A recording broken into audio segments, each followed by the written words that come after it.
Mazmur pasal 113 ayat 1-9. Tuhan meninggikan orang rendah.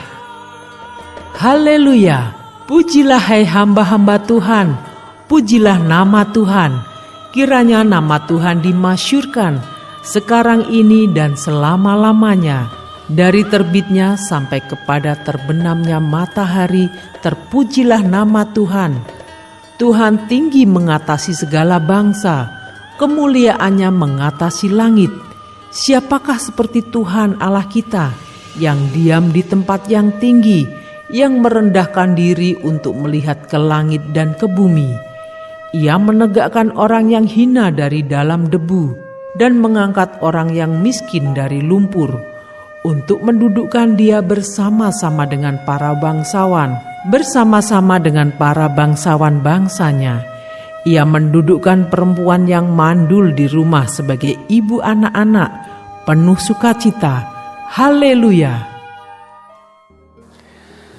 Shalom saudara, apa satu-satunya hal yang seharusnya menjadi harta kebanggaan gereja? Apakah karena punya uang yang banyak? Apakah karena punya gedung yang mewah? Apakah karena punya fasilitas yang lengkap? Atau karena apa? Ternyata saudara, satu-satunya yang harus menjadi harta kebanggaan daripada gereja itu adalah Injil. Nah saudara, satu-satunya yang menjadi ciri daripada kehidupan gereja itu adalah Injil. Satu-satunya ciri yang patut menimbulkan kesan mendalam tentang orang Kristen adalah sikap serta perilaku yang serasi dan sepadan dengan Injil. Saudaraku, pemazmur mengungkapkan bahwa keberadaan Allah tinggi dan mulia, jauh melampaui semua yang tinggi dan mulia. Sedemikian tingginya Allah sampai bukan saja melihat ke bumi yang rendah, ia harus menjenguk, melihat langit yang tinggi mulia pun ia harus merendahkan diri. Kemuliaan Allah bukan saja karena ia tinggi, tetapi karena ia merendahkan diri, memasuki kehinaan dan kepapaan manusia. Inilah Injil. Dia yang tak mengenal dosa telah dibuatnya menjadi dosa karena kita, supaya dalam Dia kita dibenarkan Allah. Ia yang oleh karena kita menjadi miskin sekalipun ia kaya, supaya kita menjadi kaya karena kemiskinannya. Semua orang Kristen berubah status dan keadaan karena ditinggikannya.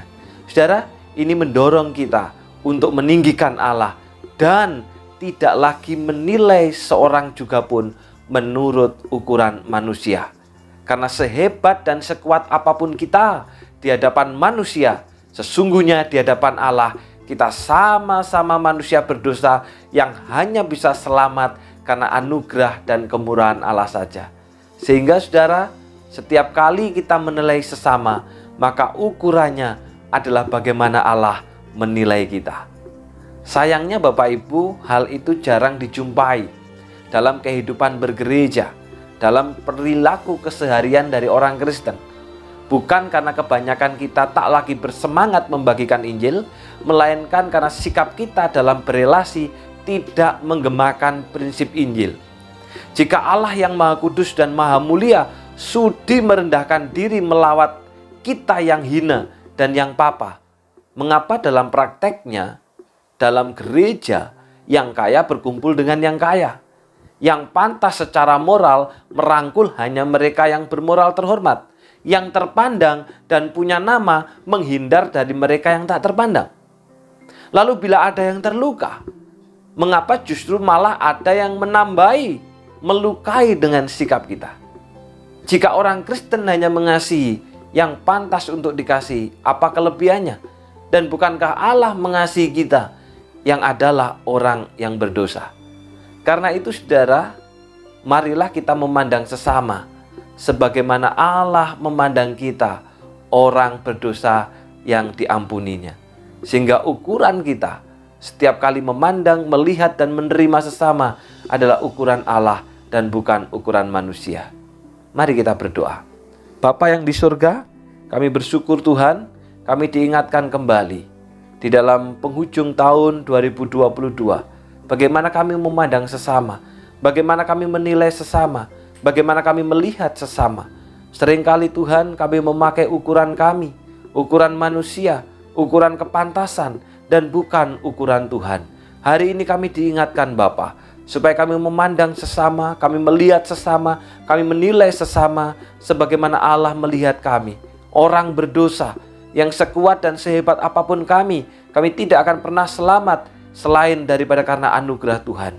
Sehingga demikian pula lah kami memandang orang lain, memandang mereka yang lemah, memandang mereka yang jatuh, memandang mereka yang terluka dengan mata yang penuh belas kasihan, sebagaimana Allah juga memandang kami dengan penuh belas kasihan. Tolonglah setiap kami Bapa, supaya kami terus merefleksi diri kami untuk makin hidup di dalam kebenaran, dan di tahun 2023 nanti kami hidup seturut dengan firman Tuhan. Terima kasih Bapa, dalam nama Tuhan Yesus kami dah berdoa. Amin. Tuhan memberkati.